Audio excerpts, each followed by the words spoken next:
किसी स्टेट में ऐसा ना हो रहा हो कि लोन ना हो रहा हो। सर मैं इनसे यहाँ दिल्ली में से बिलोंग करता हूँ, नहीं तो नाबार्ड के थ्रू हमारे मथुरा में भी लोन हो रहे हैं। डायरेक्ट बैंक की बजाय आप अगर नाबार्ड से फाइल पास करा के जाएंगे तो हो रहा है। लेकिन आपके लिए लोन फार्म स्टार्ट करने के लिए नहीं होगा। स्टार्ट करने के लिए कहीं लोन नहीं होगा।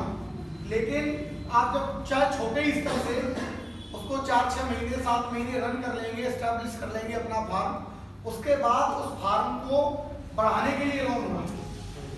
और बिहार से तो अभी पिछले वित्तीय वर्ष में तो 35% की सब्सिडी भी थी बिहार में। 50% है सर, 50%। नहीं, अब मुझे तो जो बताया गया था फोन पे वो 30% बताया था। नहीं, फिलहाल 50% है।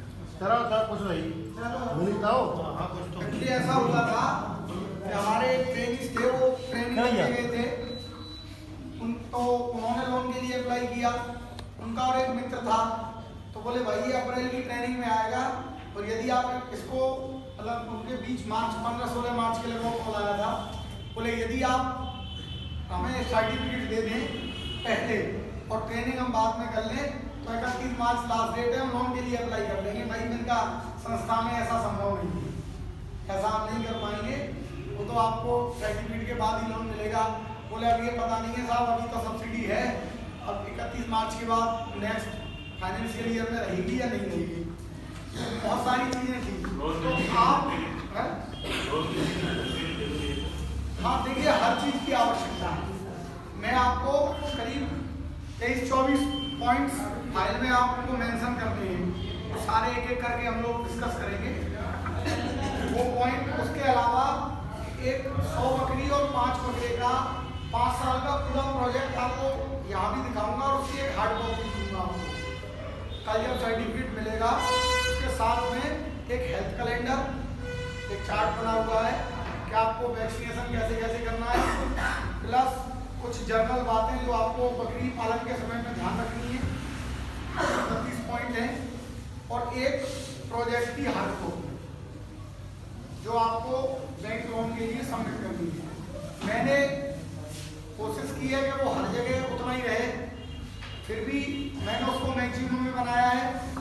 आप लोग अपने यहाँ के एक्सपेंडिचर के हिसाब से उसके अमाउंट में कम या ज़्यादा कर सकते हैं, तो एक वो भी मैं आपको दूंगा। और वो सारी चीज़ें आप अगर तैयार करके पहले नाबार्ड में बात करेंगे, नाबार्ड में अपनी फाइल पास हो जाती है तो उसके बाद बैंक आपको लोन करने के लिए मना नहीं करेगा।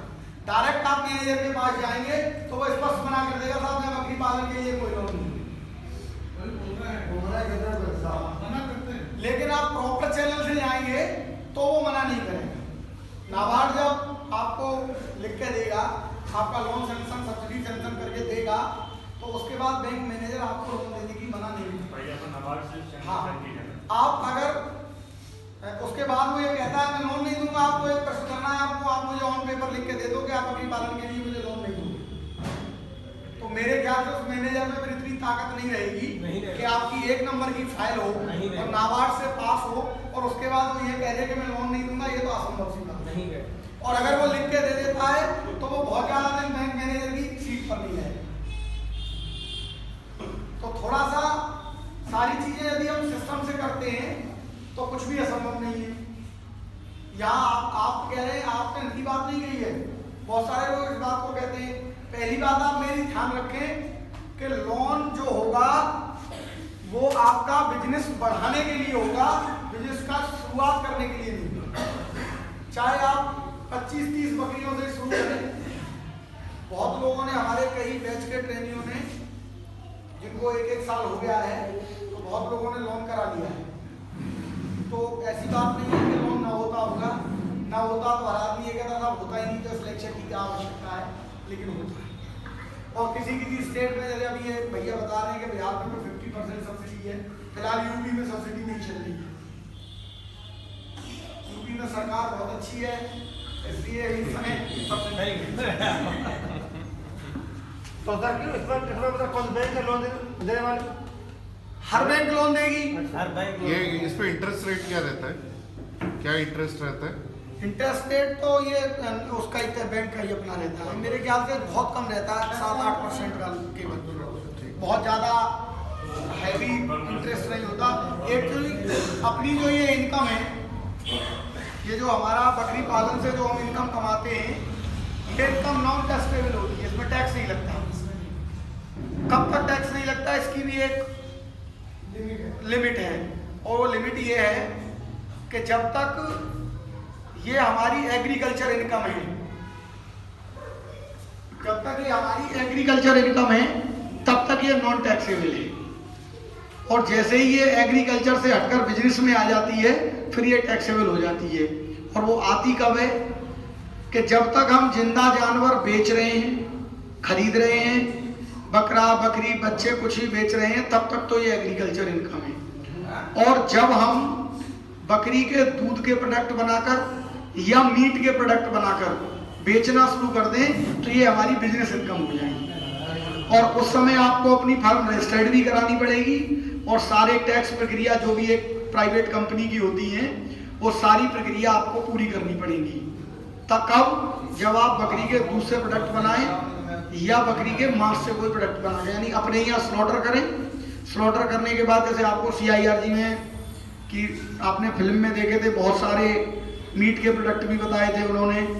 दूध से पनीर है, चीज़ है, या पॉलीपैक बना के दूध बेचो। अभी ग्रेटर नोएडा में हमारे एक ट्रेनी है सत्येंद्र मिश्रा जी, वो बकरी मिल्क प्रोडक्ट बनाने का ही अपना काम करेंगे, वो प्रोसेस में है उनका। और उनको जो प्रेरणा मिली वो ग्रेटर नोएडा में ओमैक्स मॉल है, मैं तो नहीं गया, वही गए होंगे, तो वहाँ उन्होंने देखा कि उस मॉल में बकरी का दूध 300 रुपये प्रति लीटर पॉलीपैक जैसे पैच करके बना देते हैं, पैकिंग में 250 ग्राम आधी किलो की पैकिंग में 300 रुपये लीटर। और बकरी का दूध का पनीर 600 रुपये पर केजी, ये उस मॉल में बिक रहा था। बस उनके दिमाग में तभी से वो बात घर कर गई। वो ट्रेनिंग करने आए, मेरे ख्याल से शायद मार्च या अप्रैल के बीच में उन्होंने ट्रेनिंग की है और तब से वो अपने उस प्रोजेक्ट पर सतत कार्यरत हैं। तो ऐसा नहीं है। और बकरी से इनकम तो इतनी है कि जो मैंगनी बकरी की होती है, अगर हम उसको साथ में थोड़ा सा काम करें तो वो भी 7-8 रुपए किलो बिकती है। जिन लोगों को गमलों में गार्डनिंग करने की आदत है, आजकल बड़ी बड़ी सिटी में इतना जगह तो है नहीं कि आदमी घर के आगे बगीचा बना ले, वो टेरेस पे ही लोगों की बगीचे बनते हैं। तो बकरी के मैंगनी अगर हम एक गड्ढा बना के और उसमें डाल के, और वो जो केचुए आते हैं वर्मी कंपोस्ट बनाने वाले, वो उसमें हम डाल दें तो वो उसको खा के पाउडर फॉर्म में तोड़ देंगे। और उसके बाद जो थोक के बेचने वाले हैं वो आपसे उसको 7 या 8 रुपए किलो खरीद के ले जाएंगे और वो उसको पैकेट में छोटी छोटी पैकिंग बंद करके 12 रुपए किलो, 11-12 रुपए किलो खुले बाजार में बेचते हैं। तो बकरी की तो मैंगनी भी ऐसी है जो आपको कुछ न कुछ दे के जाएगी और उससे भी आपकी इनकम होगी। बस रह क्या जाता है कि सारे एफर्ट आपको करने हैं। अब आप कितने एफर्ट कर सकते हैं ये आपके ऊपर डिपेंड करते हैं।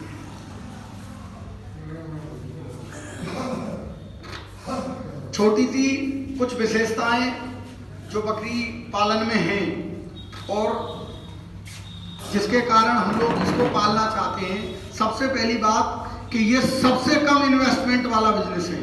अगर हम किसी भी एक तो यह मुर्गा पालन करें वो एक अलग चीज़ है, लेकिन जहाँ दूध देने वाले जो जानवर हैं उनका अगर पालन करें तो बकरी, गाय, भैंस, ये तीन ही आते हैं। और इन तीनों में अगर सबसे कम पूंजी से कुछ शुरू हो सकता है तो वो बकरी पालन है, जो उन दोनों के मुकाबले ज़्यादा इनकम देगा और इन्वेस्टमेंट कम लेगा। तो अगर बहुत छोटे स्तर से देखा जाए कि यदि हम एक 20 या 25 बकरी की या 30 बकरी की एक यूनिट लगाना चाहते हैं तो 3 से 3.5 लाख रुपए की पूंजी में हम, जमीन जिसमें आपकी अपनी होगी, आप ये ना सोचें कि इस पूंजी में हम जमीन भी खरीद लेंगे और सारा सेटअप भी बना लेंगे। जमीन अगर आपके पास अपनी है तो 3 से 3.5 लाख में आप बाड़ा बनाकर, फीडर बनाकर और जानवर खरीदकर आप अपना काम शुरू कर सकते हैं। तो मेरे हिसाब से अगर 30 बकरियों में 3.5 लाख रुपए की अगर इन्वेस्टमेंट आती है तो मेरे हिसाब से वो ज़्यादा नहीं, यही अगर हम चाहें कि हमें 5 भैंस रख के केवल काम शुरू करना है तो कम से कम 80,000 रुपए की एक भैंस आती है। तो 8×5 = 4 लाख रुपए की तो आप भैंसें खरीदेंगे। उसके बाद उसके लिए रहने के लिए बाड़ा और भूसा चारा सारी चीज़ों की व्यवस्था करेंगे तो उस इकाई को कम से कम 6 या 7 लाख रुपए की आवश्यकता होगी। लेकिन यहाँ क्योंकि बकरी की कीमत कम है तो हमारा इन्वेस्टमेंट कम हो जाता है। और प्रॉफिट का यदि हम परसेंटेज देखें तो भैंस से 1 साल में मिलने वाली प्रॉफिट और गाय से बकरी से 1 साल में मिलने वाली प्रॉफिट, फिर 1 साल बाद हमारी बकरी की बिक्री अगर हम करें और भैंस की बिक्री करें, आप 80,000 की भैंस खरीद के लाओ, पूरी ब्यात उसका दूध पियो और उसके बाद उसको ज्ञापन करा के बेचने जाओ, वो आपकी 80,000 की बिकेगी नहीं, वो आपकी 10, 20, 60 या 50,000 की ही लेके जाएगा। बकरी आप 6,000 की लाएंगे, 2 साल उससे ब्यात लेंगे, उसके बाद बेचने जाएंगे तो 6,000 की बिक जाएगी। वो अपनी कीमत में कोई भी उसकी कीमत में कोई दिक्कत नहीं आती है। तो इसलिए छोटी पूंजी से हम इस बिजनेस को स्टार्ट कर सकते हैं, ये इसकी सबसे बड़ी खूबी है। ये तो वही है, क्योंकि लघु और कुटीर उद्योग में ही बकरी पालन आता है तो उसके लिए कुछ वित्तीय सहायता के लिए एक आर्थिक रूप से सक्षम परियोजना देनी, यानी प्रोजेक्ट देना पड़ता है और उस प्रोजेक्ट के ऊपर ही नाबार्ड का अधिकारी प्रोजेक्ट को पढ़ के ही संतुष्ट होता है और उसके बाद वो उसको सैंक्शन करेगा। और जिस भी बैंक का आप इसमें नाम देंगे, जिस बैंक से आपका पहले से लेन देन चल रहा है, देखिए सारी चीजें जानकारी पर डिपेंड करती है। एक अननोन बैंक जहां आपका अकाउंट ही नहीं है वो आपको लोन क्यों देगा? और ऐसा है नहीं, यहाँ बैठा ऐसा कोई व्यक्ति नहीं होगा जहाँ जिसका किसी न किसी बैंक में अकाउंट ना हो, और अकाउंट होगा तो सीधी सी बात है लेन देन आना जाना तो रहता ही है। और हमारी जो बैंक है, हमारे जो पूरा जो हमारा टर्नओवर रहता है उस टर्नओवर के हिसाब से हमारी वैल्यू देखती है। अगर आपने अच्छा टर्नओवर अपना मेंटेन किया है, और टर्नओवर मेंटेन करने का तरीका मुझे एक सीए ने बताया, बोले आप के पास 1 लाख रुपया है, आप बैंक में अपनी 12 लाख की वो बना सकते हैं वैल्यू। बोले कैसे? बोले आज आपने 1 लाख जमा कर दिया, परसों 50,000 निकाल लाओ और 10 दिन बाद उस 50,000 को फिर डिपॉजिट कर दो और उस 50,000 ही रुपए से महीने में 6 ट्रांजेक्शन कर दो, 6 30 3 लाख की ट्रांजेक्शन हो गई एक महीने में, पैसा वही 50,000। बैंक की नजर में हमारी वैल्यू 3 लाख रुपए पर मंथ के ट्रांजैक्शन की हो गई और पैसा वही 50,000 था। तो ये सब अपने एफर्ट पर डिपेंड करता है। तो आगे हम लोन के प्रोजेक्ट में आप अपनी अपनी कॉपी ले लें, मैं जो प्रोजेक्ट रिपोर्ट दूंगा वो अलग चीज है और जो फाइल में आपको जो सारी चीजें लिखनी है वो अलग है। तो आप इसमें से एक पॉइंट को अपना नोट करते चलिए।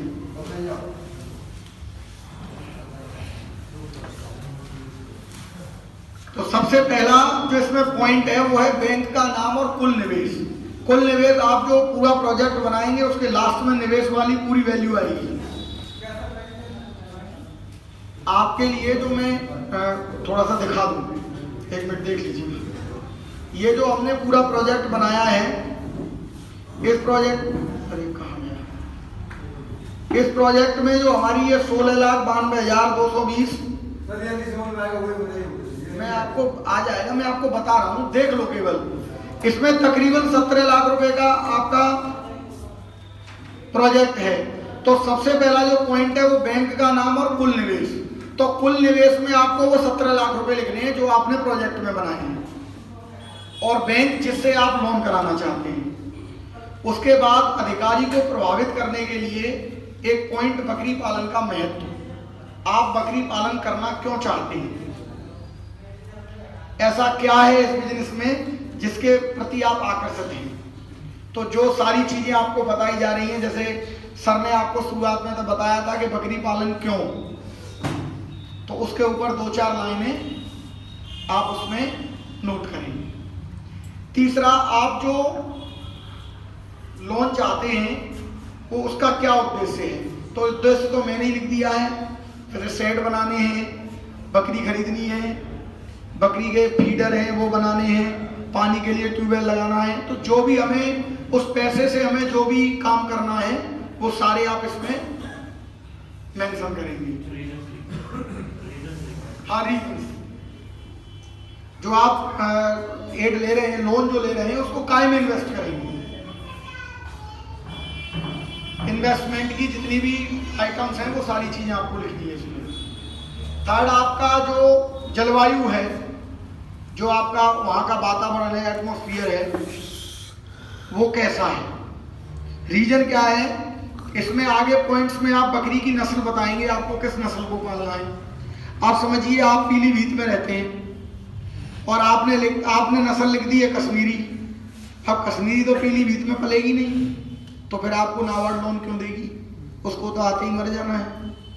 तो इसलिए आपके यहाँ की जलवायु कैसी है, आर्द्रता कितनी है, कितना मैक्सिमम टेम्परेचर उसमें हो जाता है, और जब मिनिमम होता है तो कितना टेम्परेचर होता है, range of temperature plus humidity कितनी रहती है, वो सारी चीजें ये आप नोट कर लें। चारों पॉइंट नोट कर लिए, आगे चलें।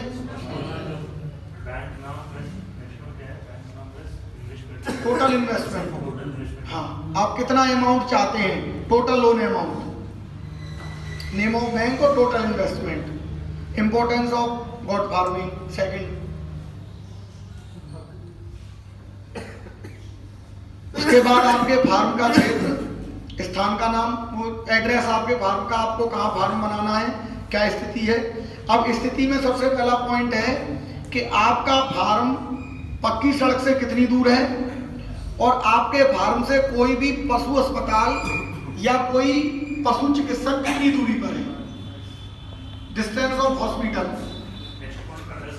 हाँ, एड्रेस के बाद जो आपका एड्रेस है वो मेन रोड से कितनी दूरी पर है, डिस्टेंस कितनी है मेन रोड से, वहां से आपके फार्म से कोई हॉस्पिटल कितनी दूर है, या कोई चिकित्सक कितनी। चिकित्सक आप ये ध्यान रखना, आजकल पशु चिकित्सा में जो लोकल भाषा में कहते हैं झोला छाप डॉक्टर ज्यादा चलते हैं। मेरे फादर इन लोग पशु चिकित्सक हैं और वो से रिटायर हुए हैं, सरकारी पशु चिकित्सक थे, और उन्होंने अपने पूरे ड्यूटी टाइम में 5 नए डॉक्टर तैयार कर दिए। जो कंपाउंडर उनके पास 5 साल रह गया वो पूरा डॉक्टर हो गया और उसने गांव में जाके क्लिनिक खोल लिया। तो ये मैंने सबसे ज्यादा देखा है कि सबसे ज्यादा धांधली जो होती है वो पशु चिकित्सा में ही होती है। तो इसमें जो आपको मेंशन करना है वो ऐसा कोई झोला छाप डॉक्टर नहीं करना है, इसके बजाय आपके नियर बाई कहीं भी हॉस्पिटल हो तो उसकी दूरी लिख दो, 5 किलोमीटर 10 किलोमीटर जहां भी हो। उसके बाद पशु हाट हर डिस्ट्रिक्ट में होती है, एनिमल मार्केट वो हर डिस्ट्रिक्ट में होता है। तो आपके फार्म से कितनी दूरी पर है, देखिए हर चीज का एक सिस्टमेटिक ढंग है। आप इस ढंग से पूरी फाइल मेंटेन करेंगे तो अधिकारी पढ़ते में समझ जाएगा कि ये बंदा कहीं ना कहीं ट्रेनिंग लेके आया है, ये कोई बिल्कुल अनजान आदमी नहीं है जो बस आ गया कि मुझे लोन चाहिए। और पहली फाइल देखते ही जो इंप्रेशन उसके दिमाग पे पड़ जाएगा, हमारे यहाँ कहते हैं first impression is last impression. तो आपको इंप्रेस करना है उसको अपनी कागजों से और अपनी बातों से। उसके बाद हर जिले की एक लीड बैंक अलग होती है, ये आप अपने किसी बैंक वाले से पूछ लेना कि आपके डिस्ट्रिक्ट की लीड बैंक कौन है। लीड मतलब में एक होती है जो आप लीड बैंक के नाम है, जैसे हमारे यहाँ हर बैंक की ब्रांच है, लेकिन इलाहाबाद बैंक लीड बैंक है मथुरा जिले का। हाँ, तो आप वहाँ ये आपको पता करना है अपनी बैंक से कि हमारे क्षेत्र का लीड बैंक कौन सा है। उसके बाद आपके फार्म तक जाने की परिवहन की सुविधाएं और आपके फार्म का नक्शा, मैप, जो रजिस्ट्री के समय मैप बनता है जमीन का, वो आपको लैंड का पूरा मैप सबमिट करना है। साथ में मैप की एक फोटो कॉपी लगेगी साथ में उसमें।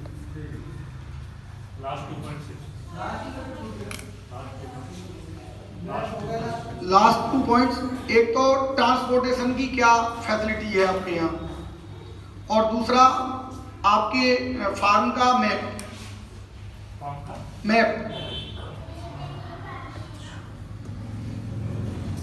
उसके बाद आपको अपनी जानकारी देनी है। आपने जो फार्म खोला है उसका नाम क्या है, रजिस्ट्रेशन कराना जरूरी नहीं है, ये आप समझ लेना, रजिस्ट्रेशन जरूरी नहीं है। चाहे हम रजिस्ट्रेशन कराएं या ना कराएं, नाम तो कुछ ना कुछ रखेंगे। तो उसका नाम और ओनरशिप का प्रकार, वो इसलिए कि आप अकेले खोल रहे हैं या आपका उसमें कोई साथी है, ये जैसे 2 लोग मिलके कर रहे हैं तो पार्टनरशिप है, तो फिर दोनों के सारी जानकारियां, और अकेले हैं तो फिर अकेले। उसके बाद अगर आप अकेले कर रहे हैं तो आपका नाम, एड्रेस और क्वालिफिकेशन। तो क्वालिफिकेशन में आप ये मान लीजिए हाई स्कूल है, इंटर है, बीए है, उससे कोई ऐसा नहीं है कि अगर कोई बहुत ज़्यादा पढ़ा लिखा आदमी है तो उसको बहुत जल्दी लोन हो जाएगा, और कम पढ़ा लिखा है उसको देर में होगा वो, लेकिन एक जानकारी जरूरी है, इसीलिए सारी चीज़ें देनी होती हैं। उसके बाद जो रोल आता है वो आता है आपके सर्टिफिकेट का। उसके बाद प्राप्त प्रशिक्षण, आपने कहाँ ट्रेनिंग ली है, तो साहब ट्रेनिंग में संस्था का नाम, तो नाम में आप गौतम व्यावसायिक बकरी पालन प्रशिक्षण केंद्र, प्रशिक्षण की अवधि व वर्ष। देखिए हम लोग जो ट्रेनिंग देते हैं वो 3 दिन की होती है, और 3 दिन की ट्रेनिंग को सुनकर अधिकारी को ये लगेगा कि पता नहीं 3, जैसे आप सब कुछ सीख के जाएंगे, लेकिन फिर भी सामने वाले को ऐसा लगता है बोले 3 दिन में